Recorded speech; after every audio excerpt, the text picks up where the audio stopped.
Amen. Alléluia.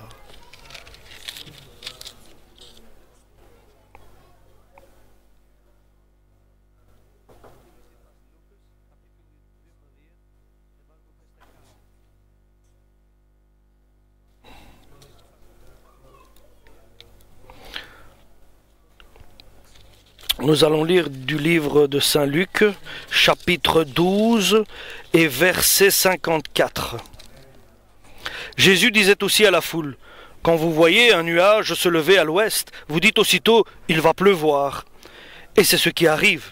Et quand vous sentez souffler le vent du sud, vous dites, il va faire chaud. Et c'est ce qui arrive.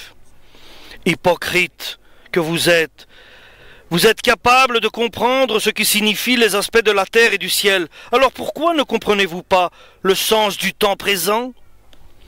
Pourquoi ne jugez-vous pas par vous-même la juste façon d'agir? Si tu es en procès avec quelqu'un et que vous alliez ensemble au tribunal, efforce-toi de trouver un arrangement avec lui pendant que vous êtes en chemin. Tu éviteras ainsi que ton adversaire ne te traîne devant la juge et que le juge ne te livre à la police, et que la police ne te jette en prison. Tu ne sortiras pas de là, je te l'affirme, tant que tu n'auras pas payé la dette jusqu'au dernier centime. En ce temps-là, quelques personnes vinrent raconter à Jésus comment Pilate avait fait tuer les Galiléens au moment où ils offraient des sacrifices à Dieu. Jésus leur répondit, « Pensez-vous que si ces Galiléens ont été ainsi massacrés, cela signifie qu'ils étaient les plus grands pécheurs que tous les autres Galiléens? Mais non, vous dis-je, mais si vous ne changez pas de comportement, vous mourrez tous comme eux. » Et ces 18 personnes que la tour de Siloé a écrasées en s'écroulant, pensez-vous qu'elles étaient plus coupables que tous les autres habitants de Jérusalem? Non, vous dis-je, mais si vous ne changez pas de comportement, vous mourrez tous de la même sorte. Puis Jésus leur dit cette parabole. Un homme avait un figuier planté dans sa vigne. Il vint y chercher des figues, mais n'en trouva pas. Il dit alors au vigneron, « Regarde, depuis 3 ans, je viens chercher des figues sur ce figuier, et je n'en trouve pas. Coupe-le donc. Pourquoi occupe-t-il le terrain inutilement ?»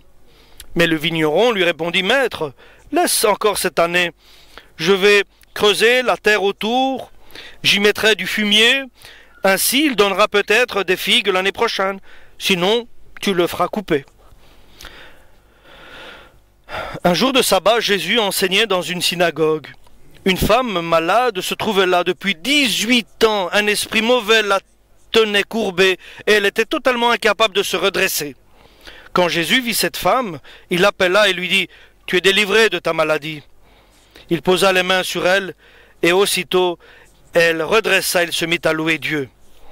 Mais le chef de la synagogue était indigné de ce que Jésus avait accompli une guérison le jour du sabbat.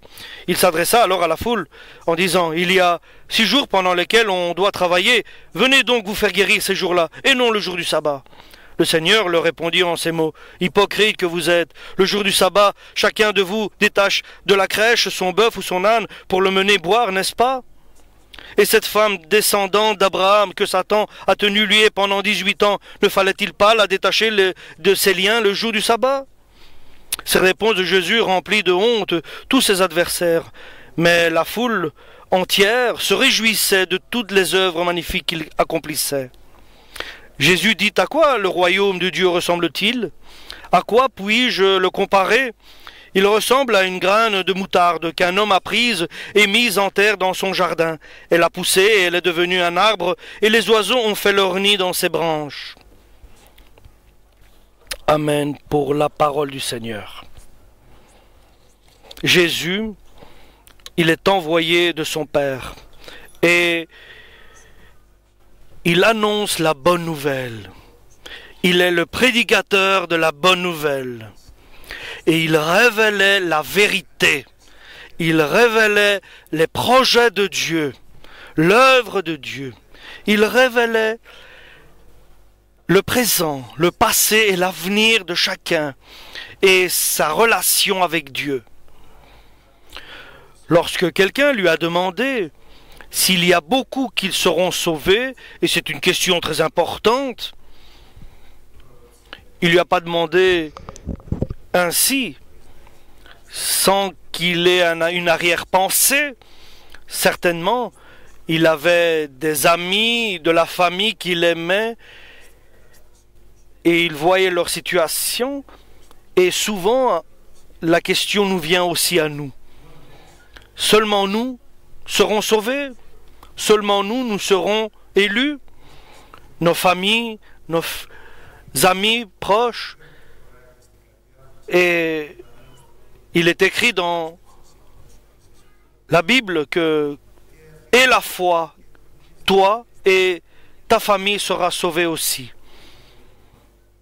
Est-ce que elle a dit, la parole a dit cela rien que pour celui qui était le garde de la prison dans un des évangiles? Parce que Paul lui a dit à celui qui était le gardien de prison, prends la foi, garde la foi et tu seras sauvé, toi et ta famille. Est-ce que cela est pour nous aussi valable? Est-ce que si peu sont ceux qui seront sauvés? Voilà la question. Et la question de Jésus est la suivante. Il ne nous dit pas pour ceux qui vont croire, mais à celui qui pose la question et qui approche Jésus. Jésus lui dit, s'adresse à lui, qui pose la question et qui attend d'écouter la réponse. À celui qui attend et qui espère de recevoir une réponse. Les autres qui n'ont pas d'espérance, Dieu parle, Jésus parle, il annonce, il est le prédicateur. Est-ce que tu es, toi, dans l'espérance? Est-ce que tu as de l'espoir en Jésus qu'il peut faire la différence et sauver ta famille? Et personne ne sera dans la honte et déçu celui qui croira en Dieu. Est-ce que tu es sur le droit chemin ou bien tu es déjà dans la difficulté? Et bien sûr, il y a des soucis avec la famille, avec les enfants, avec le travail. Est-ce que Jésus est avec nous? Jésus voit tout cela. Est-ce que tu vas abandonner? Et que vais-je faire maintenant? Rien. Tu attendras, tu patienteras que le Seigneur intervienne. Tu espéreras que le Seigneur interviendra. Tu espéreras au salut de Dieu. Peu sont ceux qui seront sauvés. Et le Seigneur explique. Ceux qui attendent et qui espèrent. Ne t'intéresse pas pour ceux qui ne sont pas encore sauvés. Mais toi, occupe-toi de toi-même. Prends le fardeau que tu as sur toi et marche. Prends la croix que tu as sur toi et marche. Ne te retourne pas en arrière. Ne te décourage pas et avance, continue sur le chemin que tu as entrepris. Parce que beaucoup seront, nous dit la parole de Dieu, beaucoup seront ce jour-là qui voudront entrer dans le royaume de Dieu et qui ne pourront pas. Dieu veut prendre notre logique, il veut nous l'enlever de la logique humaine, parce que la situation humaine est différente de la logique de Dieu. Nous voulons que Dieu résout les soucis et les problèmes. Il veut que nous voudrons qu'il fasse ce que nous désirons. Ne pense pas humainement dans le sens où ce que nous voyons, c'est jusqu'au mur. Au-delà du mur, nous ne pouvons pas voir. Apprends à réfléchir que Dieu est au-delà du mur, de ce que toi tu peux voir. Ce que nous voyons peu d'élus. Nous devons réfléchir autrement. Et Dieu nous renvoie à nous-mêmes. Ne t'occupe pas de ceux qui ne sont pas encore sauvés. Mais moi je m'en occupe, nous dit-il. Mais pense autrement. Ne pense pas ce que Dieu fera là et là pour lui ou pour l'autre. Mais apprends à penser que viendra le moment que beaucoup voudront entrer dans le royaume de Dieu et ils ne pourront pas parce qu'ils ont une réflexion différente. Ils pensent d'ici bas. Ils réfléchissent, je peux dire, charnellement et pas spirituellement. Et quel est notre souci principal? C'est d'aller au ciel. Ça, c'est le principal. Et la fin de toute chose va approcher. Et la foi, que quand tu recherches le royaume de Dieu et sa justice, Dieu te la donnera, cette justice et ce royaume. Et ne perds pas ta foi, n'abandonne pas. Et la foi, garde ta foi dans les soucis. Quand tu cherches, tu vas trouver. Et nous savons que tout le reste nous sera donné. Donc nous cherchons seulement le royaume de Dieu d'abord, car Dieu connaît nos soucis. Il sait très bien quel est notre problème. Alléluia. Nous devons examiner notre parcours, notre chemin, revenir sur le droit chemin, nous repentir des mauvaises actions, parce que Dieu a de bonnes résolutions pour nous, il a de bons projets pour nous. C'est amour, il est amour, il nous a donné la renaissance, il nous a transformés. N'a-t-il pas un bon projet pour chacun de nous?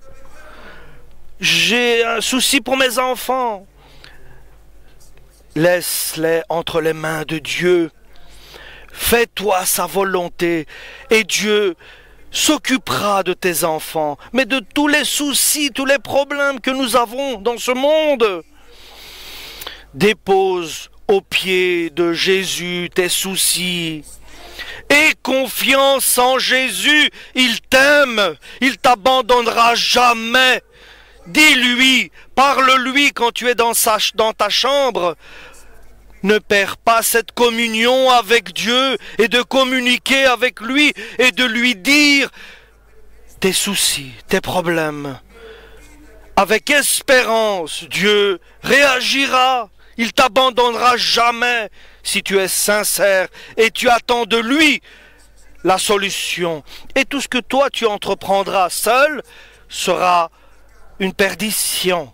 Aie confiance au Créateur, à celui qui a créé le ciel, la terre, le soleil, toutes choses vivantes. Ne perds pas ta foi en lui, ne perds pas ton chemin. C'est Jésus qui t'a amené dans la foi, dans cette église. Il t'a amené pour te bénir.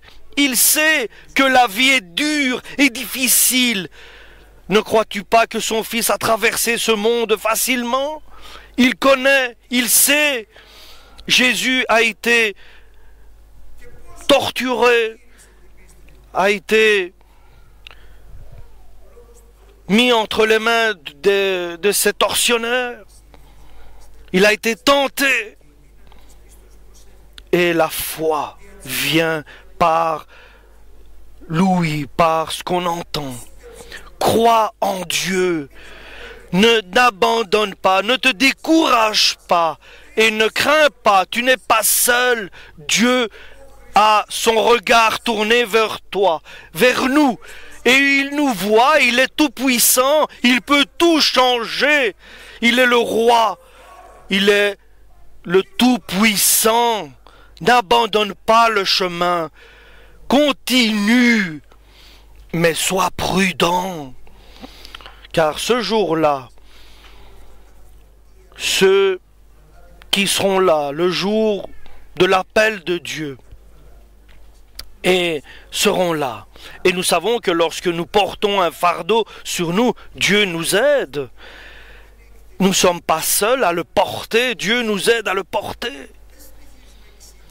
Nous continuons pas un chemin seul, et pas par notre propre force, mais par le Saint-Esprit. C'est eux, c'est Jésus, le Saint-Esprit et le Père qui nous tiennent. Est-ce que tu as compris que si aujourd'hui tu es là et tu glorifies Dieu et tu as de l'espérance en Dieu, c'est parce que Dieu agit en toi. Il te transforme. Ce n'est pas tes mains ou tes pieds ou ton esprit qui te tiennent, mais c'est Dieu qui te tient dans sa main. Nous sommes certains que s'il nous lâche, nous sommes perdus. Nous sommes totalement perdus entre les mains de l'ennemi. Et l'apôtre Paul nous dit à ceux qui sont désespérés, déçus, soyez dans la joie continuellement, soyez toujours dans la joie et espérez, parce que Dieu a de bons projets pour chacun de nous. Alléluia. Et ces projets sont éternels dans le monde éternel, dans la Nouvelle Jérusalem. Dans peu de temps, nous serons avec lui et nous allons régner avec lui. Alléluia! Nous avons été élus, restons fidèles à Jésus, soyons dignes de son appel, de son invitation, soyons dignes et honorons, pardon, celui qui nous a appelés. Et un jour viendra, certains frapperont à la porte en disant « Ouvre-nous aussi, nous voulons venir dans son royaume, dans ton royaume. » Je ne vous connais pas, je ne vous ai jamais connu. Et certains diront « Est-ce que nous n'avons pas avec toi mangé?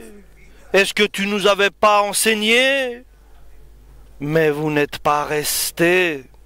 Vous n'avez jamais été fidèles à mes propositions. Vous vous êtes en allés, vous êtes partis seuls. Je ne vous ai jamais chassés. Vous vous êtes éloignés de vous-même. Vous n'avez pas voulu venir vers moi. Alléluia. Soyons confiants. Ayons de l'espérance en Jésus. Et Jésus nous le dit. Parce que beaucoup qui sont premiers seront derniers. Et les derniers seront premiers. Il y aura un chamboulement. Il y aura des transformations, des changements. Alléluia, chers frères et sœurs. Ne considère pas que Dieu, puisqu'il t'a béni jusque maintenant, tu seras sauvé, mais il veut te garder jusqu'à la fin. Reste fidèle à Jésus. Ne perds pas ton espérance, ne perds pas ta confiance, ne perds pas ta foi. Garde ta foi en Dieu, au Tout-Puissant. Alléluia. Et tout a commencé par des pensées quotidiennes. Lorsque vous voyez le nuage venir de la Méditerranée, alors nous disons il y aura de la pluie. Et lorsque nous voyons le vent chaud venir du sud, alors nous disons qu'il fera chaud. Bien sûr, nous pouvons discerner le temps, la météo, tout cela, les signes du temps. Nous pouvons voir ce qui va arriver lorsque viendra la pluie, lorsque viendra l'automne, lorsque viendra la sécheresse. Nous pouvons plus ou moins voir cela.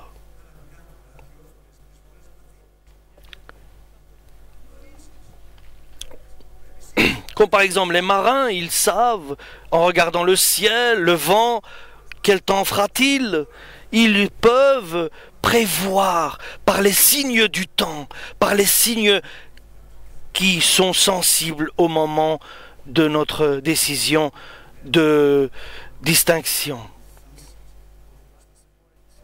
Et nous pouvons penser que si nous restons dans la foi, Dieu n'agira-t-il pas? Ne restera-t-il comme ça en vain? Il te gardera jusqu'à l'enlèvement de l'Église. Alléluia.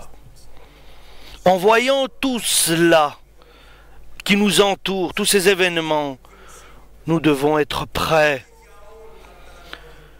Alléluia. Soyons prêts et cherchons le royaume de Dieu. Demandons le royaume de Dieu et tout le reste, Dieu prendra soin de nous le donner.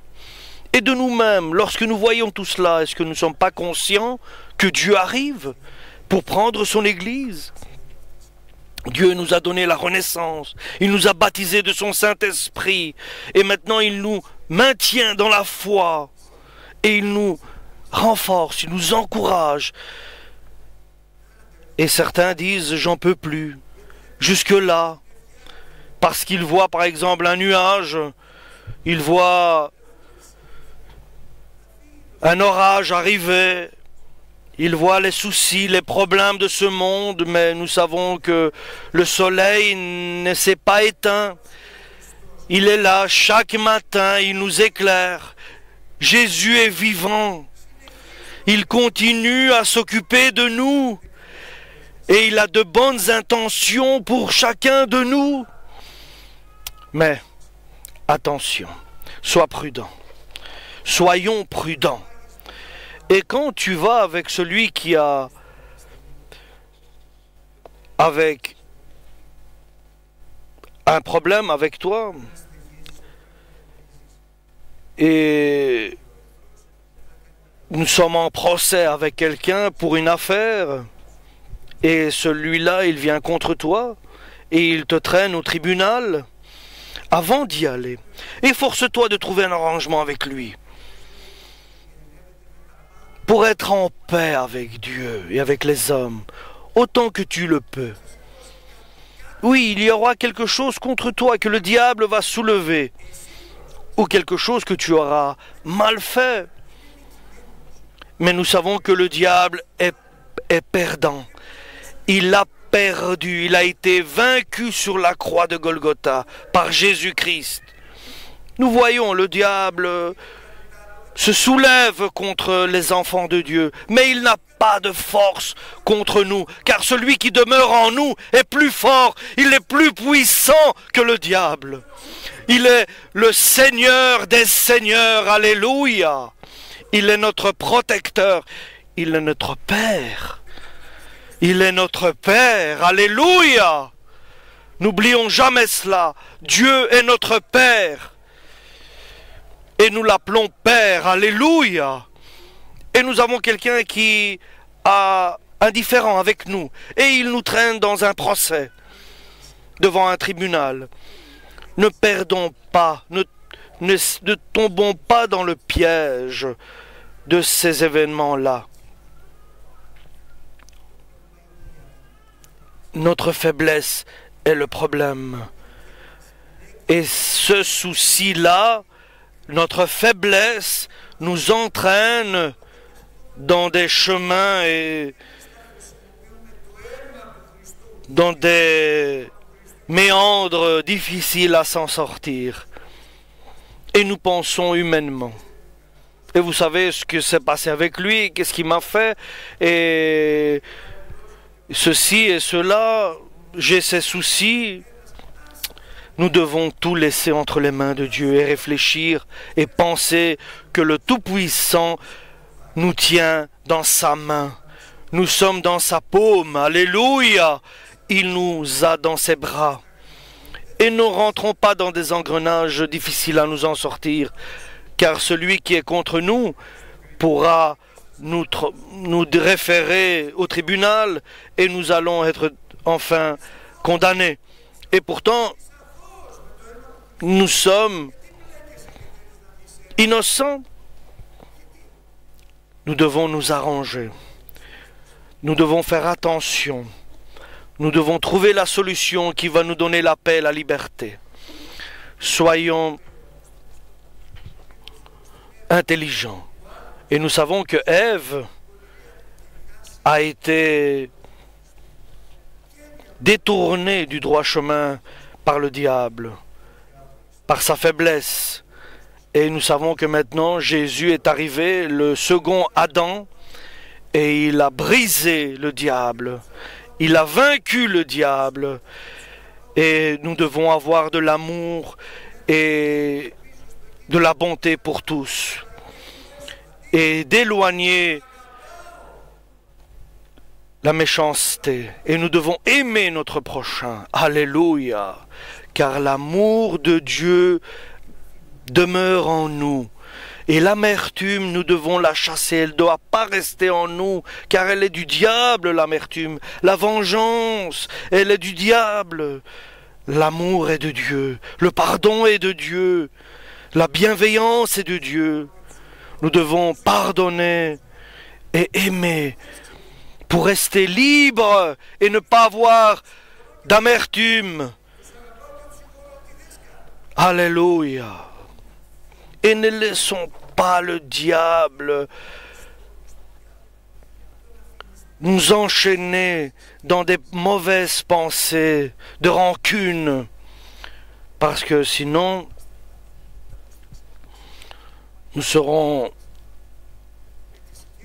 pris dans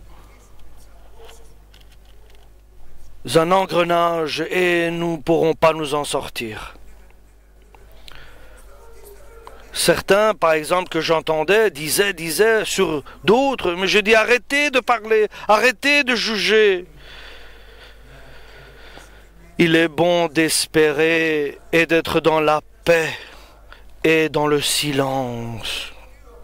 Si Dieu lui a mis un fardeau, il va se rabaisser, mais le Seigneur le sauvera.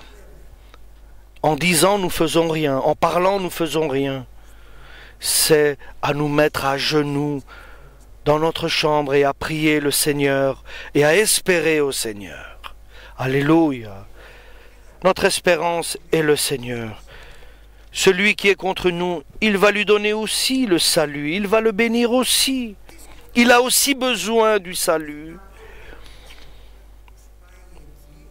Alléluia. Soyons bons, ayons de bonnes intentions pour tous. Alléluia. Et ainsi nous ressemblerons à Jésus. Ainsi nous ressemblerons à l'apôtre Paul. Et Jésus fait tout pour donner le salut à tous. Et Dieu nous aime. Il nous aime, c'est pour cela qu'il s'efforce de nous rassembler, de nous montrer le bon chemin.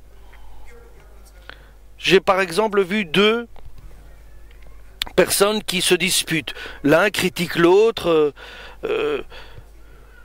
l'un est contre l'autre. Que faisons-nous dans un cas pareil?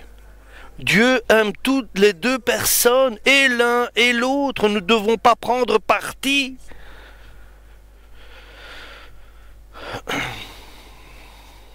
Je me souviens, il y avait une sœur qui avait créé beaucoup de soucis.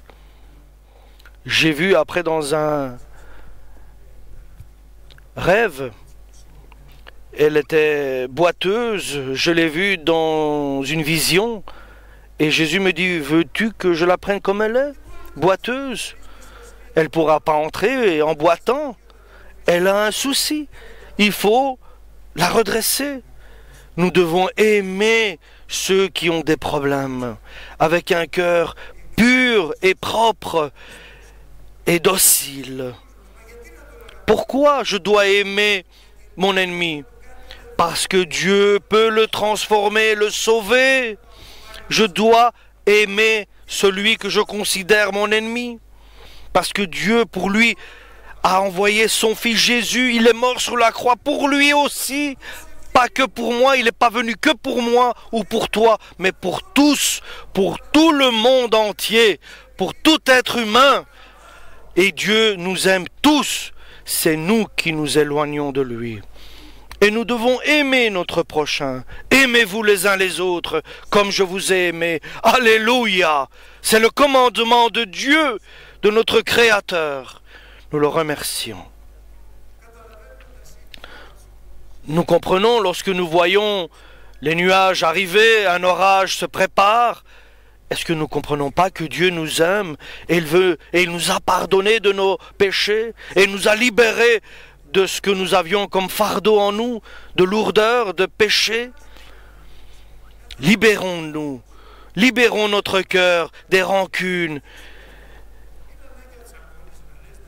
et des amertumes qui existent en nous. Chassons-les, libérons-nous, soyons libres.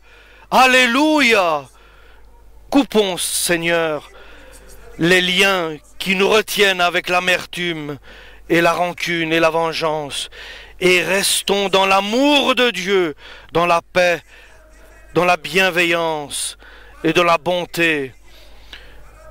Abandonnons les mauvaises pensées, les mauvaises intentions. Et Jésus nous dit, vous avez vu, ceux-là, les Galiléens qui étaient venus à Jérusalem pour faire des sacrifices à Dieu, et Pilate les a massacrés et il